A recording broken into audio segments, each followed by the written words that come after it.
Inhloso ye-IFP ukuthi iqhubeke nomzabalazo ngaphakathi laba abanye besavala umlomo. Kodwa-ke iphutha uShenge walenza ukuthi avumele abelungu ukuthi bamngene. Kangangokuthi yagcina ingasakwazi nokuthi iqhubeke yenze le nhloso yayisungulele yona i-ANC. Okuyiyona nto yagcina isidala ukuthi kusungulwe i-UDF ngoba i-IFP yayingasafuni ukwenza lo msebenzi yayisungulele wona. Qinisile kona mothi inhloso yokusungula kwenkatha kwakukuthi kwazi ukuthi ibe yona iqhubeka nomzabalazo la ngaphakathi ngesikhathi bevala umlomo lababanye. Kodwa inkinga eyenzeka kwathi ngokuqhubeka kwesikhathi wagcina uShenge esevuma ukuthi abelungu bamngena bamjika. Wagcina engasayenzi lenhloso ayisulelwe yona iANC ngoba iANC yayixhumana naye ingaphandle kuze kusungulwe inkatha ukuze ikwazi ukuyiqhuba istruggle.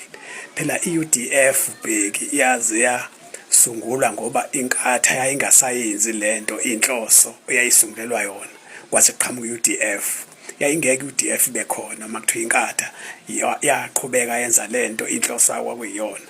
Wavuma umntwana ukuthi ungenwa abelungu bobandlululo laba amabhunu wavuma ngempela wagcina sekumukela lokho wagcina wazanikeza indawo nje eziningi inkomlazi nje konke engezi kuyalena koZulu ziningi nje umhlaba anikeza wona ngokubongwa amabhunu ukuthi uvumile ukuthi noma leli bebhlungu leligama kodwa ngizolisho ukuthi adayise ngabo abantu bestruggle wakuvuma lokho.